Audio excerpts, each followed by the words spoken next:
The smell of burnt charcoal and my cousin's laughter still haunts me. 23 people watched me fail that day, but none of them knew the secret my mom had been carrying for 30 years. What happened next changed everything I thought I knew about my family. Memorial Day weekend in Riverside, California. The kind of scorching hot day where the asphalt shimmers and even the palm trees look tired. My Uncle Rick's backyard was packed with relatives I hadn't seen since Christmas, all gathered around picnic tables covered in red, white, and blue tablecloths. The annual Martinez family barbecue was in full swing, and somehow I'd volunteered to be the grill master. Big mistake. I'd love to know which corner of the globe you're watching from, and if this story speaks to you, make sure to subscribe. Tomorrow's video is one you absolutely can't miss. My mom, Sarah Martinez, sat quietly in a folding chair near the patio door, nursing a Coke and watching me struggle with the ancient Weber kettle grill that had seen better decades. She was always the quiet type at family gatherings, polite, helpful when asked, but never the center of attention. While my uncles told loud stories about their glory days and my cousins argued about sports, Mom just observed with those calm gray eyes of hers. "Elena, are you sure you know what you're doing over there?" my cousin Miguel called out, already 3 beers deep despite it being barely noon. "That smoke doesn't look right, girl." I wiped sweat from my forehead and tried to fan the billowing black smoke away from the burgers. The charcoal wasn't lighting evenly, and everything I put on the grill seemed to immediately catch fire or turn into charcoal briquettes themselves. "I got it handled," I lied, flipping what used to be a hamburger patty and was now resembling a hockey puck. My Aunt Carmen walked over with a plate of her famous potato salad, took one look at the grill situation and shook her head. "Mija, maybe we should order pizza instead." The laughter started small. Just my teenage cousins, Sophia and Marcus, snickering behind their phones. But as I continued to produce increasingly inedible chunks of what were once perfectly good steaks, the amusement spread through the party like wildfire. "Elena's cooking method, extra crispy," Uncle Rick announced, holding up a burger that looked like it belonged in a geology museum. "I think this one's medium rare on the inside though, if you can crack through the outer shell." Even my normally supportive dad was trying to hide his smile behind his iced tea glass. "It's okay, honey," he said, patting my shoulder. "Cooking isn't for everyone." But it was my cousin Tony who delivered the final blow. Tony, who just graduated culinary school and never let anyone forget it. He strutted over in his designer tank top, examined my handiwork with the theatrical flair of a food critic, and declared loudly enough for the entire neighborhood to hear, "This is exactly why people who don't understand fire shouldn't be allowed near barbecue grills. Elena, you've officially failed at the most basic cooking tradition in America." The laughter wasn't kind anymore. It was the sharp, cutting kind that makes your face burn and your stomach drop. 23 family members were now openly mocking my culinary disaster, and I felt about 6 years old again. "Maybe we should just go to McDonald's," my nephew Tyler suggested, and somehow that felt like the cruelest joke of all. I was ready to throw in the grilling fork and retreat inside when something unexpected happened. My mom, who hadn't said more than 10 words all afternoon, slowly stood up from her chair. She walked over to the grill, picked up the metal spatula I'd abandoned, and quietly started scraping the burnt remains into a trash bag. "Mind if I take over?" she asked softly, but it wasn't really a question. Tony rolled his eyes. "Aunt Sarah, no offense, but I don't think grilling skills run in your family's DNA." Mom didn't respond. She just methodically cleaned the grill grates, adjusted the charcoal, and started the process over. Her movements were precise, economical. No wasted motion. While she worked, the family gradually returned to their conversations, writing off both of us as barbecue failures. But I watched my mom work, and something was different. The way she handled the fire, the confidence in her movements, the quiet intensity in her expression. It reminded me of something I couldn't quite place. "Mom," I said quietly, so only she could hear, "where'd you learn to do that?" She glanced at me briefly, then back at the perfectly arranged coals, here and there. 20 minutes later, the most perfect burgers I'd ever seen were coming off that grill. The outside had those beautiful char marks you see in restaurant advertisements, while the inside remained juicy and pink. The steaks were cooked to each person's exact specification, without anyone even asking. Mom had somehow remembered that Uncle Rick liked his well done, Aunt Carmen preferred medium, and Cousin Sophia wouldn't eat anything with a hint of pink. The family's mockery turned to amazed silence, then to enthusiastic praise. "Sarah, where have you been hiding these skills?" Uncle Rick demanded, biting into what he declared was the best burger he'd ever tasted. Mom just shrugged and continued working, producing perfect hot dogs, flawless chicken pieces, and even managing to grill some vegetables that somehow didn't turn into charcoal under her watch. But it was the way she moved that captivated me. Every action had purpose. She never seemed hurried, never made unnecessary movements, and somehow managed to keep track of a dozen different items at various stages of cooking without ever appearing stressed. "Seriously, Sarah," Aunt Carmen insisted, "this is restaurant-quality food. Where did you learn to cook like this?" My mom's jaw tightened almost imperceptibly, a tell I'd learned to recognize over the years. It meant she was deciding how much truth to share. "I picked up a few things during my time in the service," she said finally. The service. Mom had mentioned being in the military when she was young, but it had always been presented as just a brief chapter before she met Dad and started her career as an accountant. Nothing dramatic, nothing worth discussing in detail. But watching her command that grill with military precision, I started to wonder if there was more to the story. "What branch?" Cousin Miguel asked, genuinely curious now. "Marines." The single word hung in the air like smoke. Mom continued cooking, but I noticed her posture had shifted slightly. Straighter, more alert. Tony, still nursing his wounded culinary pride, pressed further. "Were you deployed anywhere interesting?" Another pause, another micro-expression that suggested careful calculation. "Few places." It was Uncle Rick who wouldn't let it go. "Come on, Sarah, we're family here. What did you do in the Marines?" Mom flipped a burger with mechanical precision. This and that. The conversation might have died there, killed by Mom's obvious reluctance to elaborate, but then something happened that changed everything. A black sedan pulled up in front of Uncle Rick's house, and a man in a crisp dress uniform stepped out. The man approaching Uncle Rick's gate wore the kind of uniform that made people stop, mid-conversation. Navy blue with ribbons and insignia that spoke of decades of service. He was tall, probably in his 60s, with silver hair and the bearing of someone accustomed to command. My mom's spatula froze mid-flip. "Sarah?" the uniformed man called across the yard, his voice carrying easily over the family chatter. "Sarah Martinez?" The backyard fell silent. 23 pairs of eyes swiveled between my mom and this stranger, who'd just turned our casual barbecue into something that felt suddenly official. Mom set down her grilling tools with the same careful precision she'd used all afternoon. When she turned around, I saw something in her expression I'd never witnessed before. Not fear exactly, but a heightened alertness, like a soldier snapping to attention. "General Patterson," Mom said, her voice different now, formal, respectful in a way that made the hair on my arms stand up. General Patterson strode through the yard, and I noticed how the man moved.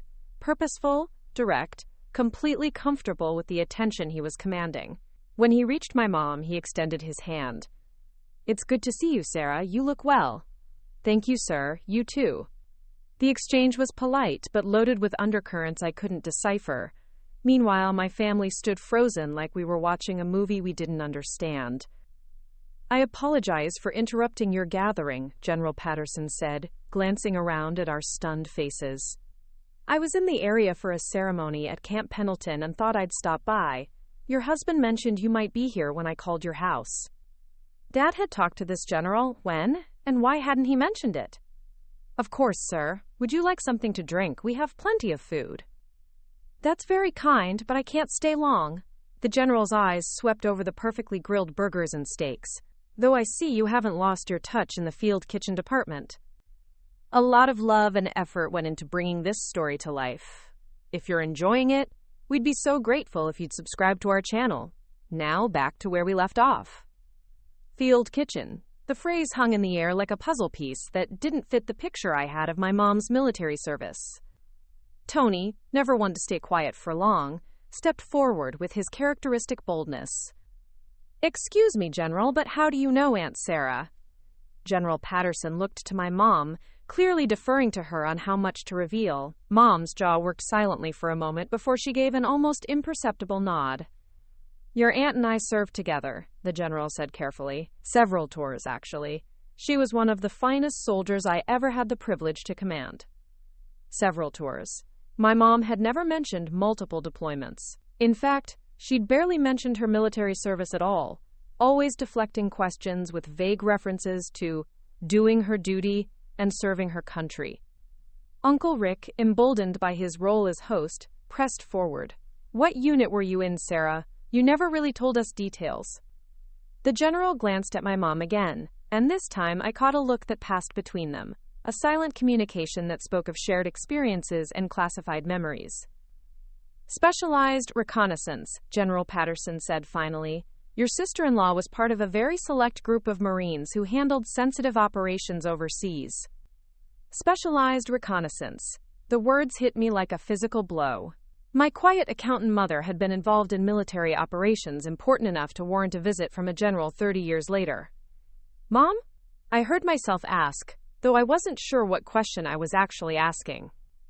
Before she could answer, General Patterson reached into his jacket and pulled out a small wooden box. Sarah, I should have done this years ago, but bureaucracy and classified operations kept getting in the way. This belongs to you. He opened the box, revealing a metal I didn't recognize, bronze with the distinctive ribbon pattern, but it was the general's next words that made my knees weak. The Bronze Star with V device for valor, for actions during Operation Desert Shield that saved the lives of 12 Marines and prevented the compromise of critical intelligence. The metal gleamed in the California sunshine while my family stared in stunned silence. My mom, the woman who got nervous speaking at PTA meetings, had apparently saved 12 lives in combat. Sir, that really isn't necessary, Mom said, but her voice was thick with emotion. It's 32 years overdue, General Patterson replied firmly. And frankly, if the circumstances had been different, this would be a much higher decoration. He pinned the medal to Mom's polo shirt with ceremony that felt both formal and deeply personal. When he stepped back, he snapped a salute that my mom returned with muscle memory that clearly hadn't faded. Colonel Martinez, the general said, and the title hit the backyard like a thunderclap. Colonel. My mom wasn't just a veteran. She'd been a high-ranking officer in operations classified enough that a general was personally delivering medals decades later. Cousin Tony's mouth literally fell open. Uncle Rick stood frozen with a half-eaten burger in his hand. Even the kids had stopped playing and were staring at their suddenly transformed aunt. Colonel? Miguel whispered, like he was testing whether the word was real. General Patterson seemed to realize he'd just detonated a family secret. I take it your family wasn't aware of your full service record, Sarah? Mom's face had gone pale. We don't really discuss the old days much, sir. Perhaps you should, the general said gently. What you accomplished over there, what your team accomplished, it matters. The intelligence you gathered prevented a significant escalation that could have cost hundreds of American lives. Dad stepped forward, his face a mixture of pride and confusion that probably mirrored my own expression. Sarah, why didn't you ever tell us? Most of it's still classified, Mom said quietly. And honestly, when I came home, I just wanted to be a regular person. A wife, a mother, an accountant. The war stuff felt like someone else's life.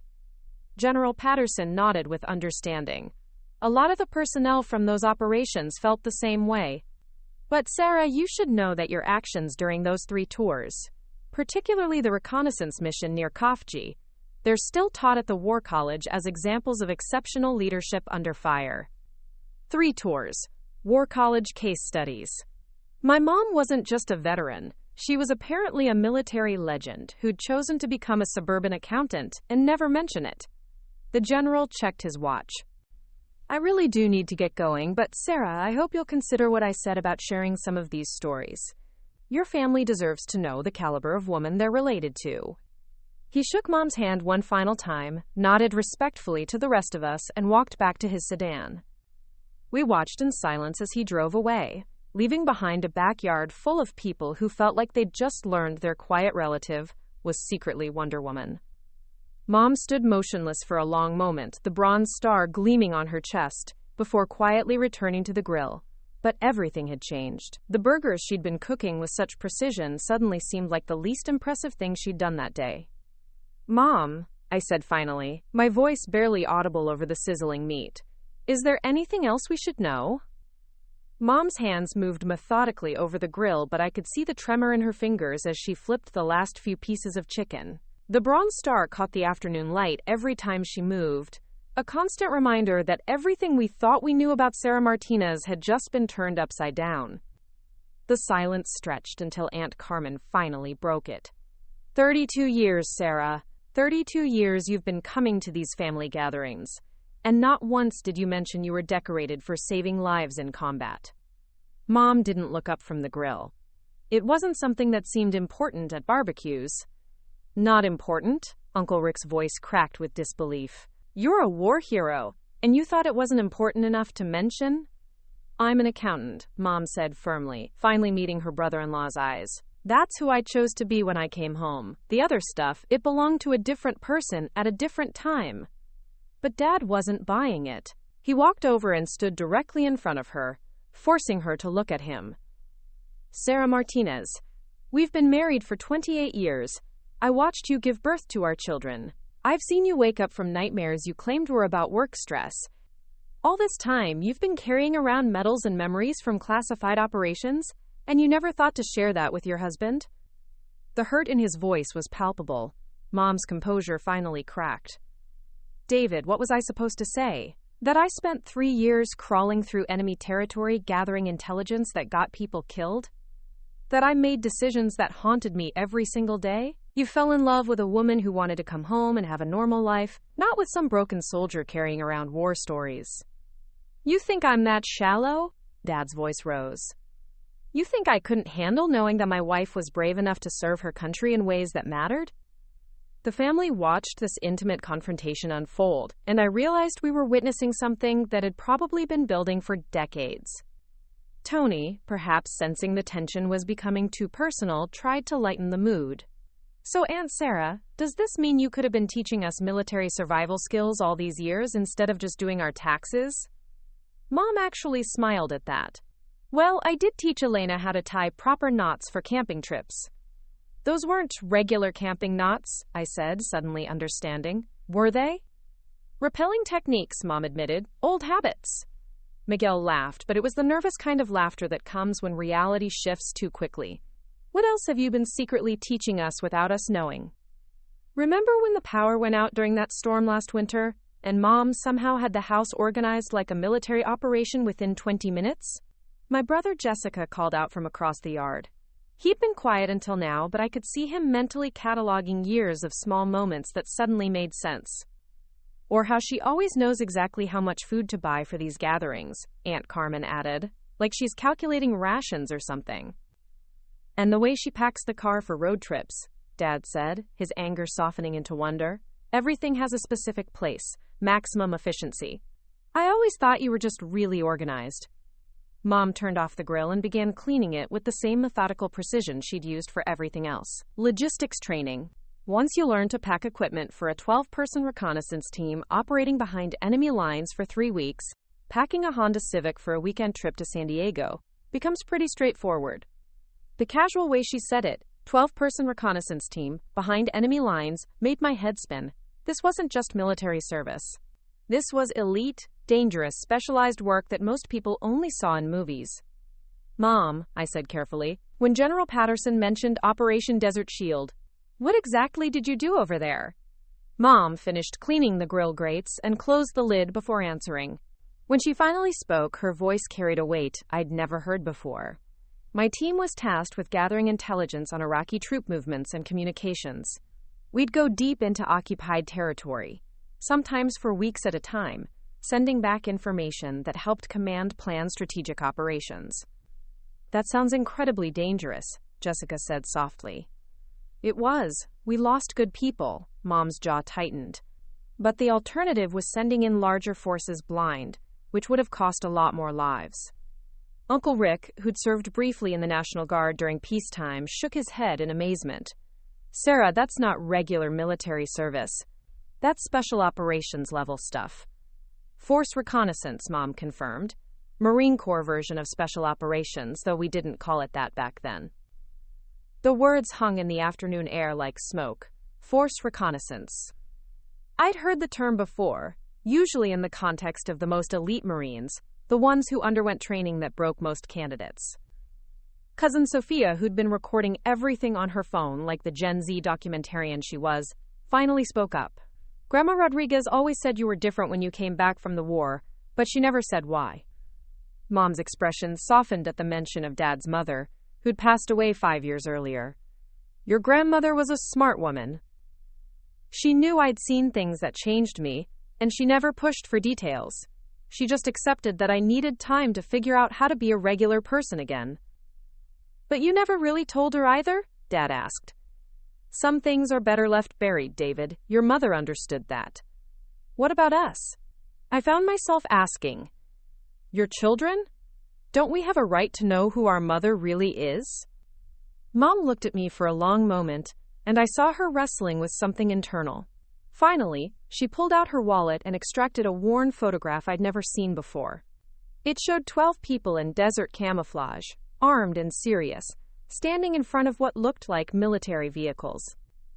This is my team, she said, handing me the photo. Reconnaissance Team Alpha 9. We worked together for 3 tours between 1991 and 1994. I studied the faces. Young people, probably most of them in their early 20s, with the lean, hard look of individuals who'd been tested by extreme circumstances. I found my mom in the back row, and even in the faded photograph, I could see the intensity in her eyes that I'd never witnessed in civilian life. Where are they now? Tony asked, peering over my shoulder at the photo. Mom's face darkened. 4 of them didn't make it home. 2 more died in later conflicts. The rest, we scattered. It's hard to maintain friendships when most of what you experience together is classified.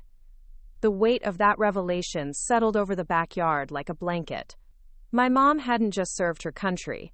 She'd lost friends, carried secrets, and lived with the isolation that comes from experiences you can't share with anyone who wasn't there. So when General Patterson showed up today, Miguel said slowly, this wasn't just a friendly visit from an old commanding officer. No, Mom said. This was him finally being able to acknowledge something that should have been recognized 30 years ago. Most of what we did is still classified, but enough has been declassified that they can finally award some of the decorations that were put on hold. Dad reached over and took her hand. Sarah, I wish you'd trusted me with this years ago.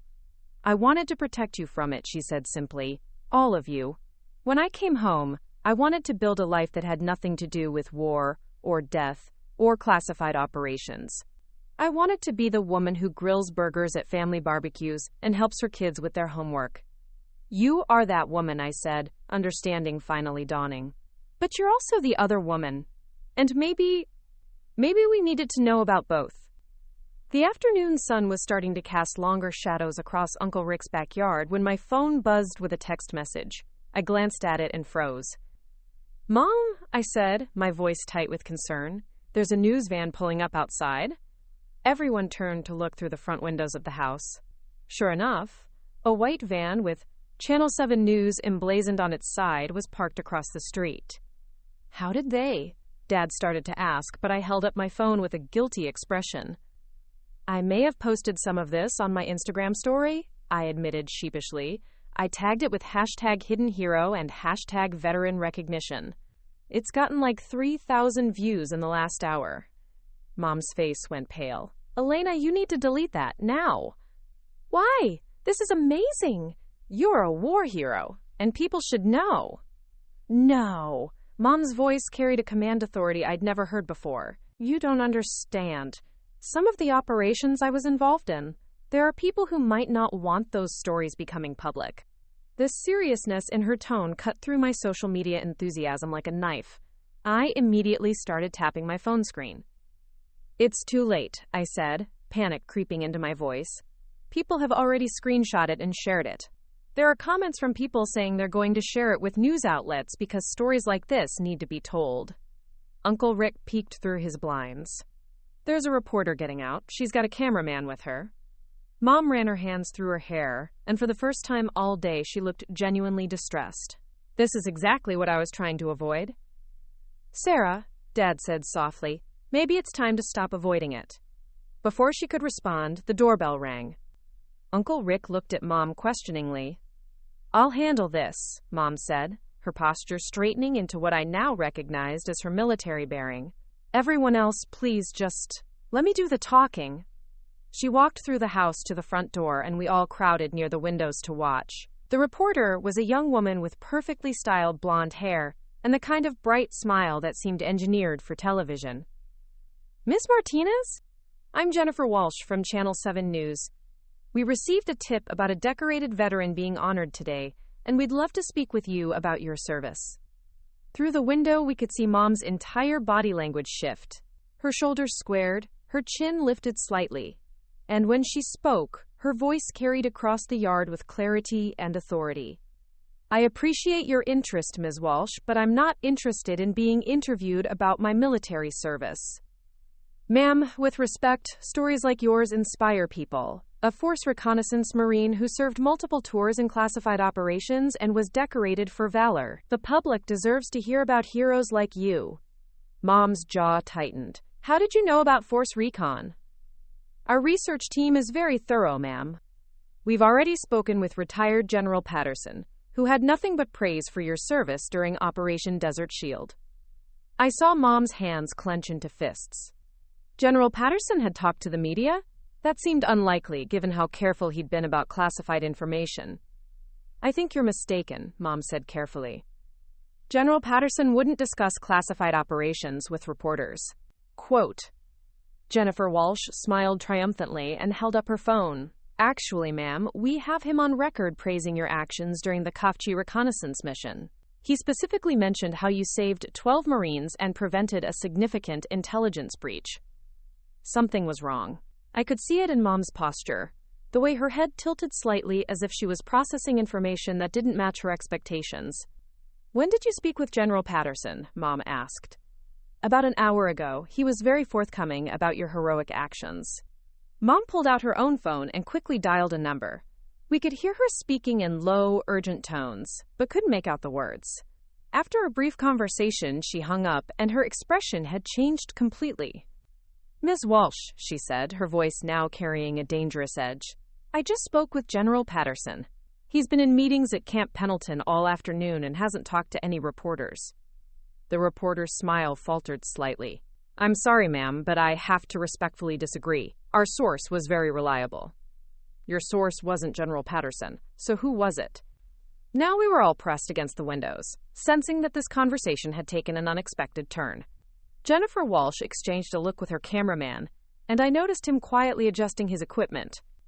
Ma'am, I'm not at liberty to reveal our sources, but... Turn off the camera, Mom said firmly.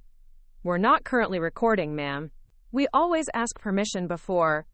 The red light is on. Turn it off, now. The cameraman's hand moved toward his equipment, but not quickly enough for Mom's satisfaction. In one fluid motion that was so fast I almost missed it, Mom stepped forward, placed her hand over the camera lens, and said something quietly to the cameraman that made the man immediately start shutting down his gear. Ms. Martinez, Jennifer Walsh said, her professional composure cracking, we have every right to be on this public street and... You have the right to be on the street, Mom interrupted. You don't have the right to film private citizens without their consent. And you definitely don't have the right to misrepresent your sources to gain access to information about classified military operations. She pulled out her phone again and made another call. This one was brief but intense. Yes, sir, that's correct. Reporters claiming to have information from you about operations that are still classified. Yes, I understand. Yes, sir. She hung up and looked directly at Jennifer Walsh. That was base security at Camp Pendleton. They're very interested in talking to you about who gave you classified information about reconnaissance operations. The reporter's face had gone noticeably pale. Ms. Martinez, I think there's been a misunderstanding. The misunderstanding, Mom said, her voice now carrying the full authority of her military training, is that you thought you could come to my family's barbecue and exploit my service record for a story without doing proper research or following journalistic ethics. At this point, neighbors were starting to come out of their houses to see what was happening. The confrontation had attracted attention, and I could see Mom becoming increasingly uncomfortable with the public spectacle. "Here's what's going to happen," she continued. "You're going to pack up your equipment, get in your van, and leave. If any footage from today appears on your station, or if any story about my military service airs without my explicit written consent, you'll be hearing from both my attorney and Marine Corps Legal Affairs." Jennifer Walsh opened her mouth to argue, but something in Mom's expression stopped her. She nodded to her cameraman, who quickly finished packing their gear. "This is still a story, Ms. Martinez," she said as they retreated toward their van. "Hero veteran refuses to talk about her service. That's newsworthy too." Mom watched them drive away before turning back toward the house. When she rejoined us in the backyard, her hands were shaking slightly. "Well," Uncle Rick said after a long moment, "that was intense." "Mom," I said carefully, "how did you know their camera was recording when they said it wasn't?" She looked at me with tired eyes. When you've spent years watching for threats and deception, you learn to notice details that other people miss. The lens cap was off, the red record light was on, and the cameraman's body language was all wrong for someone who wasn't filming. Dad put his arm around her shoulders. "Sarah, are you okay?" "I will be," she said, "but this is exactly why I never wanted any of this to come out. Once these stories start circulating, they take on a life of their own." Jessica looked concerned. "Will there be more reporters?" "Probably," Mom admitted. "Elena's social media post opened a door that's going to be hard to close." I looked mortified. "Mom, I'm so sorry. I just thought—" "You thought you were doing something nice," Mom said gently, "but some things are complicated in ways that aren't obvious from the outside." The celebration atmosphere of the barbecue had completely evaporated, replaced by a tension that made everyone uncomfortable. The revelation that had started as an amazing family discovery was quickly becoming something that threatened the quiet life Mom had worked so hard to build. "So what do we do now?" I asked. Mom looked around at her family, at faces filled with concern, guilt, pride, and confusion, and I saw her make a decision. "Now," she said quietly, "I guess it's time to tell you the whole story." Mom walked over to the picnic table and sat down heavily, the bronze star still pinned to her polo shirt catching the late afternoon light. The confrontation with the fake reporter had drained something from her, and for the first time all day, she looked every one of her 58 years.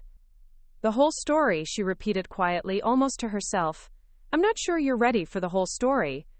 "Try us," Dad said, settling beside her on the bench. The rest of us arranged ourselves around the table and nearby chairs, creating an impromptu circle. Even the youngest cousins had stopped playing and were watching with the kind of intense attention usually reserved for action movies. Mom stared at her hands for a long moment before beginning. "I enlisted in the Marines when I was 19. Your typical kid from East LA who didn't have money for college and wanted to prove something to herself. Boot camp, infantry training, the usual progression. But during advanced training, they pulled 12 of us aside for additional screening." She paused, seeming to weigh each word carefully. "The screening process took 3 months. Physical fitness, beyond anything I'd imagined. Psychological evaluations. Extensive background checks on our families going back 3 generations. They wanted to know everything. Our political views, our financial situations, whether we had any foreign contacts, even what books we read in high school." "That seems excessive for regular military training," Uncle Rick observed. "It wasn't regular military training. They were recruiting for force reconnaissance, but they couldn't tell us that until we'd already committed. The dropout rate was about 80%. People who'd made it through Marine infantry training were washing out left and right." Jessica leaned forward. "What kind of training was it?" "Survival in environments that would kill most people. Advanced weapons systems." "Languages. I became fluent in Arabic and conversational in Farsi. Electronics and communications. Navigation using celestial positioning when GPS wasn't available or was compromised. Combat medicine. Interrogation resistance." The list hung in the air like smoke. These weren't skills you learned for typical military service. "But the hardest part," Mom continued, "was learning to think like the enemy. They drop us in simulated hostile territory, with local actors playing enemy forces. Our job was to survive, gather intelligence, and report back without being detected. If we were caught, we failed. If we left any trace of our presence, we failed. If our intelligence was incomplete or inaccurate, we failed. How long did this training last? Dad asked. 2 years. And even after we graduated, we spent another 6 months in specialized schools. Demolitions at Fort Belvoir, advanced surveillance techniques at Quantico, cold weather operations in Alaska, desert survival in Nevada. Miguel whistled low. That's not military training. That's like CIA stuff. Mom's expression darkened. There was overlap with other agencies, yes. The lines between military and intelligence operations were blurrier than most people realize. Tony, who'd been unusually quiet since the social media incident, finally spoke up. Aunt Sarah, when you say you gathered intelligence, what exactly does that mean? Mom looked at him for a long moment, clearly deciding how much detail to share. It means we went places where American forces weren't supposed to be, to find out things that couldn't be learned through conventional means. We'd spend weeks in enemy territory, moving only at night, hiding during the day, documenting troop movements, communication patterns, weapons capabilities. Alone? I asked. Small teams. Usually 4 people, sometimes 6 for larger operations. We'd insert by helicopter, submarine, or sometimes just walk across borders that officially didn't exist. The casual way she said it, walking across borders that officially didn't exist, made my head spin. Mom, that sounds incredibly dangerous. It was. The first person I lost was Maria Gonzalez from Phoenix. 22 years old, wanted to be a nurse when she got out. We were 3 days into a reconnaissance mission near the Kuwaiti border when an Iraqi patrol found our hide site. Quote, Mom's voice had become distant, like she was seeing something the rest of us couldn't. Maria volunteered to create a distraction, while the rest of us extracted our equipment and intelligence. She drew their fire for almost 10 minutes, giving us time to reach the extraction point. We never saw her again. The backyard had gone completely silent, except for the distant sound of traffic and someone's lawnmower several houses away. The official report said she died in a training accident at Camp Pendleton, Mom continued. Her family never knew she was overseas. Never knew she saved 3 other Marines and prevented the compromise of an operation that would have cost dozens of lives. That's horrible, Aunt Carmen whispered. That's classified operations. Maria's sacrifice mattered, but it had to remain invisible, just like most of what we did had to remain invisible. Dad reached over and took her hand. Is that why you never talked about it? Because it was classified? Partly, but also because Mom struggled with the words. Because when you've been responsible for life and death decisions, when you've seen good people die for causes they couldn't even tell their families about, coming home and arguing about grocery bills or neighborhood parking disputes feels surreal. So you just shut it off? Jessica asked. I tried to. I thought I could compartmentalize it, file it away like a mission report, and move on with my life. But it doesn't work that way. Uncle Rick, who'd been listening with growing amazement, shook his head. Sarah, all these years we thought you were just quiet. Shy, maybe. We had no idea you were dealing with this kind of stuff. I didn't want you to know. When I came home after my 3rd tour, I was 26 years old and I felt like I was 40. I'd lost friends, made decisions that haunted me, carried secrets that I couldn't share with anyone. All I wanted was to disappear into a normal life. But you couldn't really disappear, Dad said softly. Could you? Mom shook her head. Every few years, someone from the old unit would reach out. Sometimes it was social, a wedding, a funeral, but sometimes it was professional. Consulting work for current operations, debriefing sessions about techniques that worked or didn't work, testimony for classified hearings. You've been doing military consulting work all these years? I asked, incredulous. Occasionally, usually just a phone call or a weekend trip to Quantico. Nothing dangerous, just sharing institutional knowledge. But it meant the connection never really ended. Is that why General Patterson came today? Dad asked. Partly, but also because enough time has passed that some of our operations have been declassified. The intelligence we gathered during Operation Desert Shield prevented a planned chemical weapons attack on coalition forces. 1,200 Marines and soldiers who didn't die because of the information my team provided. The number hit like a physical blow. 1,200 lives. I looked stricken. And I almost made all of this public on Instagram. Mom turned to me with surprising gentleness. Elena, you couldn't have known. And honestly, maybe it's time some of this came out. Not everything. And not in a sensationalized news story, but maybe my family deserves to know who I really am. You're both people, I said suddenly, understanding finally clicking into place. You're Sarah Martinez, the accountant who helps us with our taxes and remembers everyone's birthday. But you're also Colonel Martinez, who saved hundreds of lives in classified operations. They're both real. Mom nodded slowly. I spent 30 years thinking I had to choose between them, that I couldn't be both a war hero and a regular mom. But seeing General Patterson today, having him acknowledge what we accomplished, maybe I was wrong. So what happens now? Miguel asked.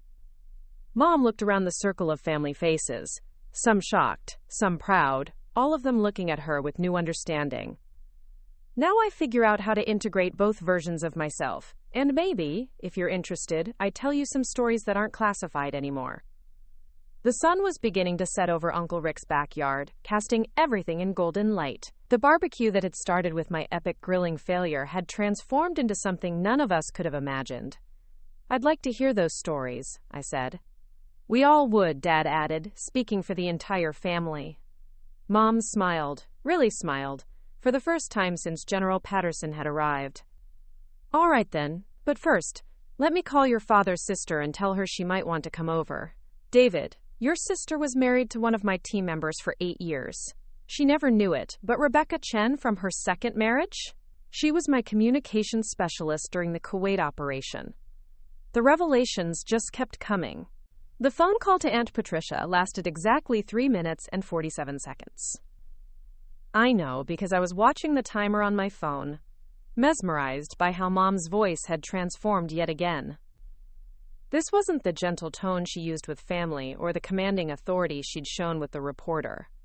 This was something else entirely, the careful, measured cadence of someone delivering classified information. Patricia? It's Sarah. I need you to come to Rick's house right away. No, everyone's fine. But there's something you need to hear about Rebecca. Yes, that Rebecca. Trust me, just come. When she hung up, the backyard fell silent again. Rebecca Chen, Dad said slowly, testing the name. Patricia was devastated when that marriage ended. She always said Rebecca was distant, like she was carrying some burden she couldn't share. She was, Mom said simply. We all were. Uncle Rick checked his watch. Patricia lives about 20 minutes away. That gives us time for you to explain how my sister-in-law was married to one of your covert operatives without anyone in the family knowing. Mom rubbed her temples. Rebecca and I served together for 6 years, 3 tours, dozens of operations. When we came back stateside, we were both trying to figure out how to be civilians again. We kept in touch, but we had an understanding. No spouses, no families, no mixing our old lives with our new ones. But she married into our family, Jessica pointed out, which I didn't know until their wedding. I walked into that church and saw Rebecca standing at the altar in a rented dress, and I nearly turned around and left. We made eye contact across the church, and I could see the same panic in her face. Dad looked stunned. You knew Patricia's second wife was your military partner? And you never said anything? What was I supposed to say? Hey, David, your sister just married a woman who spent 3 years conducting classified reconnaissance missions in hostile territory with me. Rebecca had built a civilian identity. She was working as an IT specialist, trying to live a normal life. It wasn't my place to compromise that. But surely Patricia had a right to know who she was marrying, Aunt Carmen said. Mom's expression grew heavy. Rebecca tried to tell her, in her way. But how do you explain that you spent years in situations where death was a daily possibility? That you lost friends in operations that officially never happened? That sometimes you wake up in the middle of the night reaching for weapons that aren't there? The weight of that revelation settled over us like fog. Is that why their marriage failed? I asked. Partly. Rebecca struggled with what we now call PTSD. But back then, it was just something you dealt with on your own. The nightmares, the hypervigilance, the inability to fully connect with people who hadn't shared those experiences. Patricia thought she was shutting her out emotionally. She was right, but she couldn't understand why. Tony looked stricken. Aunt Sarah, do you have PTSD? Mom considered the question carefully. I have adaptations. Survival mechanisms that served me well in hostile environments, but aren't always helpful in suburban life. Your dad can tell you about the security measures I insisted on when we bought our first house. The motion sensors, Dad said quietly. The reinforced locks on all the doors. The way you always sit facing the exit in restaurants. I thought you were just cautious. I was being cautious. But the level of caution was informed by experiences where not being alert enough got people killed. Miguel leaned forward. But you seem so normal. Like, you're the most stable person in our family. Stability is a choice, Mom said. Every day I choose to be Sarah Martinez, the accountant, instead of Colonel Martinez, the operative. Some days that choice is easier than others. What makes it harder? I asked. Mom looked out across the yard, where the shadows were growing longer as evening approached. Anniversaries of operations. Hearing certain sounds, helicopters at night, specific radio frequencies. Reading about conflicts in regions where I served. Sometimes even smells diesel fuel mixed with desert sand can send me right back to Kuwait in 1991. The casual way she described these triggers made me realize how much effort it must have taken to maintain her civilian facade for 3 decades. Rebecca didn't handle it as well, Mom continued. The transition was harder for her. She started drinking more than she should have, staying out late, taking dangerous freelance jobs that gave her adrenaline rushes.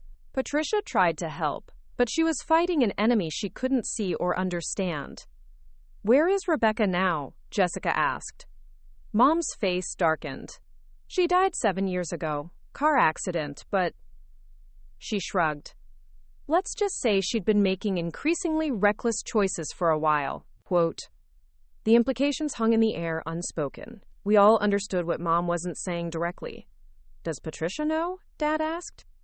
She knows Rebecca died. She doesn't know about her military background or how it contributed to their problems. She blamed herself for the marriage failing all these years. Before anyone could respond, we heard a car door slam in the driveway. Aunt Patricia's voice carried across the yard as she called out to Uncle Rick. Rick? Your message was cryptic as hell. What's this emergency about? Mom stood up and straightened her shirt, the bronze star still pinned prominently to her chest. This is going to be complicated.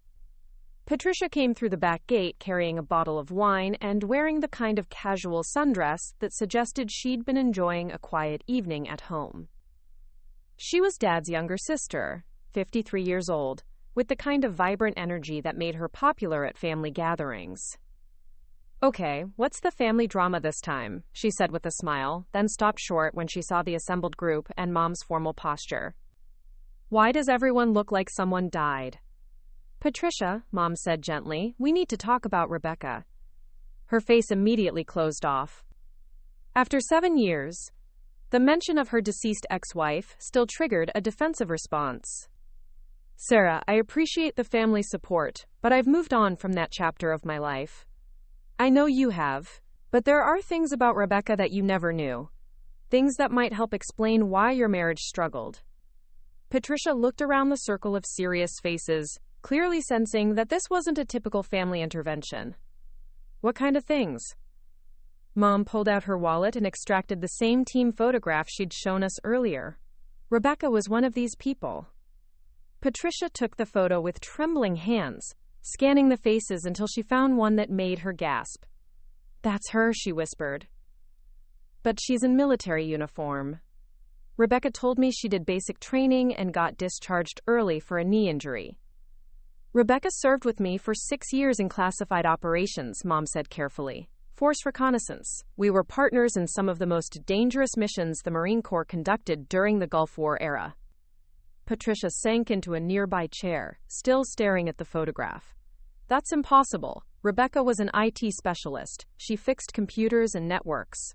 She never talked about military service except to say it didn't work out.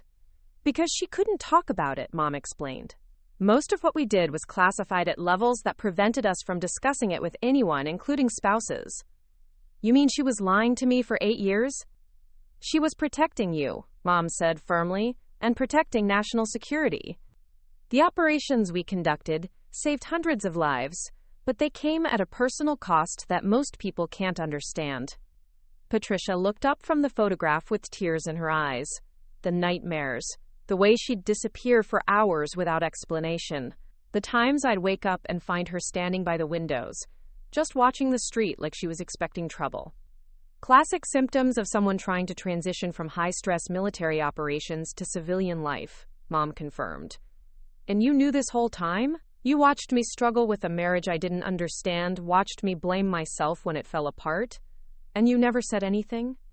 The accusation in her voice was sharp, and I could see Mom wrestling with the weight of decisions she'd made decades earlier. Patricia, I'm sorry. Rebecca made me promise never to reveal her background. She wanted to protect you from the parts of her life that involved violence and classified operations. But I could have helped her, she said, her voice breaking. If I'd known what she was dealing with, maybe I could have gotten her proper treatment, therapy, something. Maybe, Mom said quietly, but that wasn't your decision to make at the time. It was Rebecca's, and she chose to carry that burden alone. Patricia stood up abruptly, the photograph still clutched in her hand. I need to process this. You're telling me that my ex-wife was some kind of secret agent, and you've been keeping this from me for 15 years? I'm telling you that Rebecca was a decorated Marine who served her country in ways that mattered, and that the problems in your marriage weren't your fault. The two statements hung in the evening air as Patricia struggled to reconcile this new information with years of guilt and self-blame. Patricia paced across Uncle Rick's patio, the team photographs still gripped tightly in her hands. The evening light cast long shadows across the backyard, and I realized we'd been sitting here for nearly 4 hours since General Patterson's visit had transformed our simple family barbecue into something none of us could have anticipated.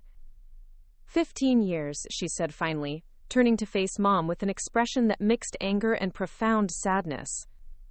15 years I've been telling myself I wasn't good enough, wasn't supportive enough, wasn't understanding enough to save my marriage. Patricia, Mom started, but she held up her hand. No, Sarah, let me finish. Do you have any idea what it's like to watch someone you love slowly disappearing and not understand why? To have them wake up screaming in the middle of the night and refuse to talk about it? To see them taking increasingly dangerous jobs because sitting still seemed to cause them physical pain? The raw emotion in her voice silenced the entire backyard. Even the distant sounds of evening traffic seemed to fade away. I begged Rebecca to get help, she continued. I researched therapists, support groups, and marriage counselors. But she always had an excuse. Always said it was temporary, that she just needed time to adjust to civilian life. I thought adjust meant finding a good job and settling into routines.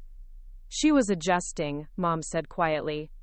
But not from the things you thought she was adjusting from. That's exactly my point, Patricia's voice cracked with frustration. How was I supposed to help someone heal from wounds I didn't even know existed? How was I supposed to understand triggers I couldn't identify? Dad stood up and put his arm around his sister's shoulders. Patricia, you did everything you could with the information you had. But I didn't have the right information, did I? Because both of you, she pointed at Mom and then at Dad, decided that protecting some military secret was more important than helping me save my marriage. That's not fair, Dad said defensively. I didn't know about Sarah's background either until 3 hours ago. Patricia stared at her brother in disbelief. You didn't know your own wife was a decorated war hero? I knew she'd served. I didn't know the extent of what she'd done or how classified it was. Sarah kept those secrets from everyone, including me. The admission hung in the air, and I realized that Mom's protective instincts had isolated her even from the people closest to her. So we were all living with ghosts, Jessica observed quietly, Mom carrying the weight of classified operations, Rebecca struggling with the same burden, and the rest of us trying to understand behaviors that didn't make sense without context. Mom nodded slowly.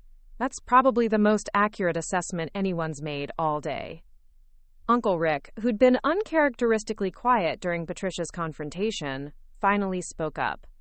Sarah, I need to ask you something, and I want a straight answer. How many other people in our lives have connections to your military background that we don't know about? Mom considered the question carefully. A few. Dr. Peterson, our family dentist? She was a Navy corpsman who served with Army Special Forces. She treated wounded soldiers during operations that officially never happened. Mr. Chen from the insurance office where David works, his sister was a translator for our unit during 2 different missions. Jesus, Miguel muttered. It's like there's this whole invisible network of people carrying around classified experiences.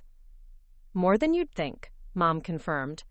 Veterans of classified operations tend to gravitate toward each other, even in civilian life. We recognize something in each other that's hard to explain to people who weren't there. I, who'd been scrolling through my phone, suddenly looked up with alarm. Mom, we have a problem. That news story is spreading faster than I thought. There are already 3 different Facebook groups sharing my original post, and someone started a hashtag. Hashtag find Colonel Martinez. Mom's face went pale. Show me. I handed her my phone, and we watched her expression grow increasingly grim as she scrolled through comments and shares. This is bad, she said finally. Some of these comments are from people claiming to have served with me, but I don't recognize the names. That means either they're lying or what? I asked. Or someone is using this attention to flesh out people connected to classified operations. This could be an intelligence-gathering operation disguised as a feel-good veteran's story. The possibility sent a chill through the group. What had started as my innocent attempt to celebrate my mom's heroism might have inadvertently exposed her to exactly the kind of security risk she'd spent 30 years avoiding. What do we do? Dad asked. Mom pulled out her phone and dialed a number. General Patterson? It's Sarah Martinez. Yes, sir. I saw your visit made quite an impression on my family. Sir, we have a situation. The conversation lasted about 5 minutes, with Mom mostly listening and occasionally asking clarifying questions. When she hung up, her expression was serious, but not panicked. The good news is that General Patterson has been monitoring social media activity since Elena's post went viral. The bad news is that it's attracted attention from some foreign intelligence services who are interested in identifying veterans of certain classified operations. Foreign intelligence? Patricia asked, her anger temporarily replaced by concern. Nothing immediately dangerous, Mom assured her, but enough that I need to be more careful about my personal security for a while. And Elena, you need to delete everything related to this story from all your social media accounts. Already done, I said quickly. But Mom, I'm so sorry. I never meant. You meant to honor someone you're proud of, Mom interrupted gently. That's not something to apologize for. But it's a good reminder of why some stories need to stay within the family. As if summoned by the conversation about security, Mom's phone buzzed with a text message. She read it and smiled for the first time since the social media discussion began. What is it? Dad asked. Message from Maria Gonzalez. The name hit the group like a physical blow. Earlier, Mom had told us about Maria dying in an Iraqi patrol attack during a classified mission. Mom, I said carefully, didn't you say Maria was killed in Kuwait? Mom's smile widened. I said we never saw her again after she created that distraction. Turns out, she was captured, spent 3 months in an Iraqi prison, and was eventually released in a prisoner exchange that was so classified even we didn't know about it. The revelation sent a wave of relief and amazement through the group. Maria's been living in Oregon for the past 30 years, working as a high school nurse. General Patterson gave her my contact information after today's ceremony. She wants to know if I'm ready to attend the first official reunion of Reconnaissance Team Alpha 9. A reunion? Jessica asked. Apparently enough operations have been declassified that the surviving team members can finally acknowledge our service publicly. There's going to be a ceremony at Quantico next month to honor the teams that conducted classified reconnaissance operations during the Gulf War era. Quote, Patricia looked up from the team photograph she was still holding. Will there be information about Rebecca? Yes, Mom said gently. Her service record is being declassified as part of the same process. You'll finally be able to learn about the missions she completed, the lives she helped save, and the decorations she earned but could never tell you about. Tears started flowing down Patricia's cheeks, but for the first time that evening, they seemed to be tears of relief rather than anger or grief. "I can finally understand her," she whispered. "And more importantly," Mom said, "you can finally stop blaming yourself for things that were never your fault." The sun had fully set by now, and Uncle Rick's backyard was illuminated by patio lights and the warm glow spilling from the house windows. What had started as a Memorial Day barbecue disaster had become something none of us could have imagined, a family reckoning with decades of hidden history and unspoken burdens. "So what happens now?" I asked, echoing the question Miguel had posed hours earlier. Mom looked around the circle of family faces, some tear-stained, some amazed, all of them looking at her with a new understanding of who she really was. "Now I stop trying to be two different people," she said. "I'm Sarah Martinez, accountant and mother and wife. But I'm also Colonel Martinez, Force Reconnaissance Marine, who served her country in ways that mattered. Maybe it's time to figure out how to be both. And maybe," Dad added, taking her hand, "it's time to stop carrying those burdens alone." Mom squeezed his hand and nodded toward the bronze star still pinned to her shirt. General Patterson was right about one thing. These stories deserve to be told, at least to the people who matter most. I looked up from my phone, where I'd been systematically deleting my social media posts. "Mom, next year, when we do the family barbecue again, maybe you could teach us some of those field cooking techniques?" Mom laughed, a genuine, relaxed sound that seemed to release 30 years of tension. "Deal. But first, someone needs to teach Elena how to light charcoal without creating a toxic waste site." The laughter that followed felt different from the mockery I'd endured earlier in the day. This was the laughter of a family that had discovered something precious, hidden in plain sight for 3 decades. As we began cleaning up the remnants of our transformed barbecue, I realized that my epic grilling failure had accidentally triggered the most important conversation our family had ever had. Sometimes the best discoveries happen when everything seems to be going wrong. And sometimes the people you think you know best are carrying stories that would change everything if you just knew how to ask the right questions. Looking for more? We've got 2 amazing stories ready for you right on screen. If this one touched you, these are absolutely worth your time. Click to watch them now. And hey, subscribe and hit that bell to never miss our latest uploads.